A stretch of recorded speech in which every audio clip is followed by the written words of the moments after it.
balikan na po natin o puntahan na po natin si Lea dahil walang naitalang untoward incident na kubuti naman ang pambansang pulisya sa idinaos sa ikalimang State of the Nation address ni Pangulong Ferdinand Marcos Jr. Gayunman, umabot sa mahigit 50 ang inaresto sa iba't ibang paglabag. Ang detalye, ihahatid ni Lea Ilagan live.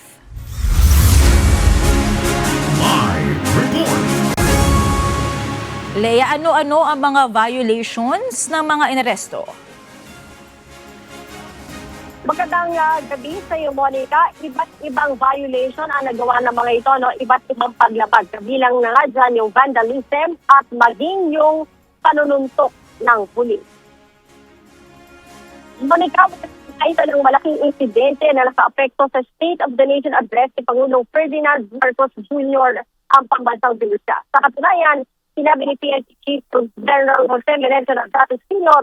na naging maayos at payak sa pangkalahatan ang State of the Nation address ng Pangulo. Ito'y bulsod ng maayos na paghahanda at pagpapatupad ng seguridad ng mga pulis. We have a good preparation. Matagal na natin pinag-prepare. 1 year na nga ito, di ba?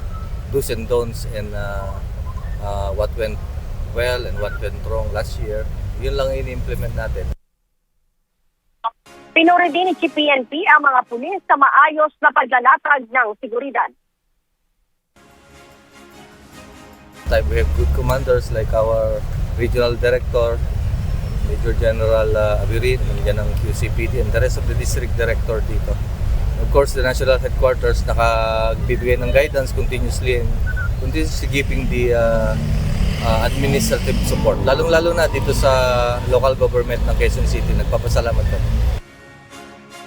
Pinasalamatan din ang pinuno ng pambansang pulisya ang iba pang ahensya ng pamahalaan na tumulong para sa mapayapang zona. Kabilang ang Armed Forces of the Philippines, Metropolitan Manila Development Authority, Philippine Coast Guard, Bureau of Fire Protection at Quezon City Local Government Unit. Gayunman, umabot sa mahigit sa 50 ang naaresto ng mga pulis dahil sa iba't ibang paglabag. Kabilang nga dyan ang 6 na nagsagawa ng vandalism.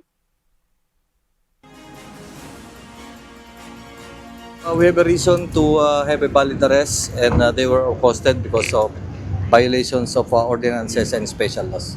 Particularly 9003, RA 9003, BP 880 and local ordinances. Lalo na yung magtatakip ng mukha, bawal naman magtatakip ng mukha. Monica, sa pistima ng mga naaresto, 13 dyan ang may edad at ang mga ito ay nasa kustodiyan na ng Batasan Police Station at ang iba ay nandyan sa Quezon City Police District. Monica? Oo. Lea, maganda balita yan, no, na walang naitala talaga na major untoward incident at bagamat may mga iilan na naaresto ay hindi naman ito masyado talagang malaking big deal, ika nga.